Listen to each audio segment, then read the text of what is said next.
oh, babe, you're so cute. I 100% worry what people think about me, but not as much anymore. I got really bullied at school, so I always worried what people thought of me, and it's made me into a people pleaser. I know that.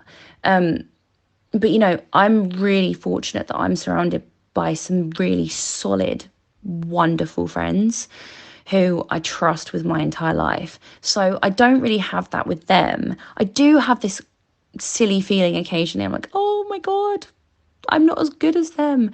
But that's just like my mental health issues, I think.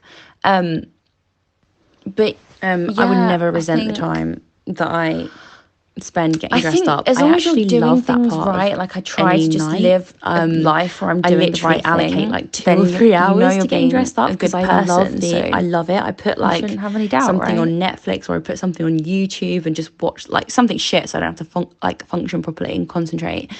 And like do my hair, my makeup, get dressed, dance around a little bit, maybe have a pre-drink. I fucking love jealous it. I've ever been. And I I have days where I don't wear. I have weeks where I don't wear makeup. I was dating. I don't shave. I don't wear makeup. I don't give a shit. But then when I do get dressed up and put makeup on, I feel like a fucking badass that she had before. And I like that I have both, because I don't when you feel like I need to be that one level all the time. I can be both. But yeah, I do love it. She was from Devon. We went back to Devon, and we were staying there, and at her parents' house, and I just remember being like, I need to look through her phone, which is awful. This was like years ago now. And I looked through her phone and I found messages between her and this girl from the football team. And she'd been cheating on me. They were basically like having an emotional and physical affair. Like I've had some film and stuff. I was so jealous the whole time. I love that we had that. But kind of like access. Rightly so. I don't know. I mean, but it's crazy how I honestly think that. I mean, I was always lockdown was in London for me. So I was living in days. Privilege denied to many. And a friend had a partner, and she moved in with her, who passed away. So I was actually alone for a few months. They would give anything, and I quit my job. It's just not living enough. So my life, I was had something else potentially lined up, but obviously COVID. In a way, stuff in London. I was meant to go to this assessment day, and it was cancelled. But then we paid to see myself more. I'll be really grateful. Actually, it was also I'm in this weird tax bracket between 30 and 40. Or 30 and 50,000, I think it is, where you just end up getting taxed so much. So I'm meant to be getting a pay rise. It's only of like $3,000 a year or something like that. Great, but the tax works out really bad to be almost the same. So I actually don't take home ever been. So it's really frustrating. Because on the outside, I don't feel really body positive. Having that time from work, I think if I had it now, it's so different because I'm like right now, so I kind of enjoy it more almost. But like in that moment, it almost felt like bills. So I have struggled with at rock bottom. 500. Suddenly there was nothing to do, just because I couldn't do anything. No obligations. I had no job growing up in the early noughties when everyone was skinny. It's really affected me because I was never skinny. I never have been. So I definitely internalized it and idolized people that were skinny and thought skinny is beautiful. Skinny is happy. Skinny is, everything. And fat is everything that's bad. And that's such a deep, deep part of me that it's actually really hard to break away from. So finding any positivity in my now body, which is still not skinny. It's size 16. Again, my partner and I have talked about the care of our children and how we're going to raise them. There's always this both been raised in like you're too fat, a really good stable. Every time I eat something, I'm like environment and calories. I mean, I say stable, as in I mean we've had work out and at least a parent who has it's always raised us in a stable way. I do genuinely think maybe we've had a lot of pain and hardship, and he's had divorce and I've had abandonment and stuff. But we've had that stability from a parent who has like shown us so much unconditional love and shown us right from wrong. So that's just what we want to give to our children, who is any size and is struggling. Like our parents in that, because they gave us. Why are you even thinking this? We turned out okay, so we want them to help us shape them. But yeah, just like a really fair approach. Teach them things about the world that they need to know, like real things. So for work, I'm an on-train service delivery manager, which is basically a line manager for train crew. So I manage all of the train managers for a train company.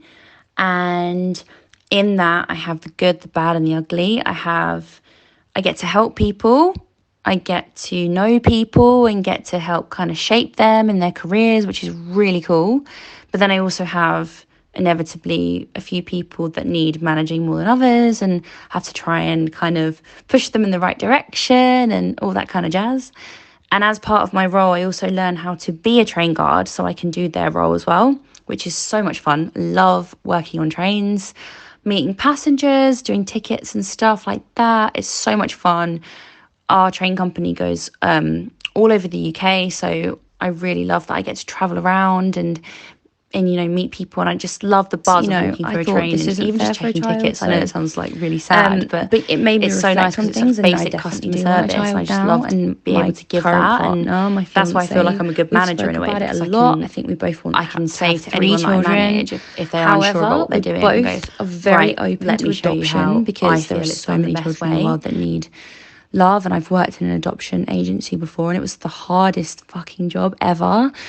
I'm adopted. My grandparents adopted me because my birth parents left me when I was a baby. So I believe in adoption so much. But also the adoption process is very, very, very hard, very vigorous. Having a good time is subjective. It's deterring to a lot of people, I think. With. When you can have your having own a time with children, my partner, I'm really open to it, and I having quality time. love to do it. We're not considering children yet. We're 28, it's just and us, he's 30. And somewhere we want to be. We're thinking 35. And then it could just be our house. Who knows? But that's the kind of age bracket. We're happy. Marriage is chilled, outdated. Children, the idea of children getting married in like 20 years ago, you get married, you have children. Whereas and you don't need to. There's so many stipulations about my idea of but not allowing like people hanging out. When we teach community, you want to get married a child and level hanging out with my friends. It's just again connecting and working in that adoption agency. It doesn't fun or trying something exciting or celebrating something. I guess I'm just traditional and romantic. I think the thing I look forward to the most is like, and I guess an event on the weekend where it's like legally as well. That helps you. Something happens to one of you, you're legally, but also I can family, and I love myself. That makes you a family as well, because going for a walk children, myself, I can look forward to that as well. Not that you wouldn't be a family anyway, but marriage is also an amazing celebration of love, which is what I intend for my wedding to be. I love a party and I love hosting parties. So this is kind of my idea of my wedding is going to be the biggest like party for all of my family and friends to come together, celebrate and celebrate my love with Arj and introduce him into our family, because that's ultimately what I see a marriage as, or a wedding as. I don't believe in the kind of like religious necessity of it. I'm not saying I'm not religious. I'm not saying that I am, but I don't believe that you have to have that tie to make it real.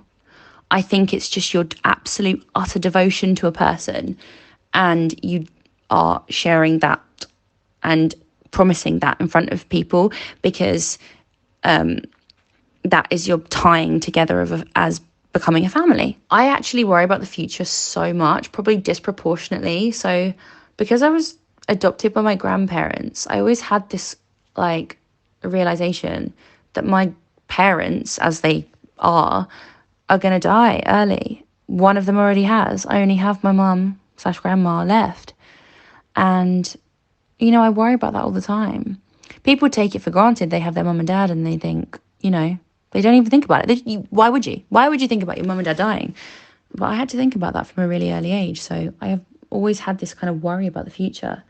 I have worries about things like, I'm not going to be good enough, I'm not going to be successful enough, I'm going to waste my time doing whatever. But I always feel like there's always time for that. There's not always time for people that are older. So that's what I worry about the most, I think.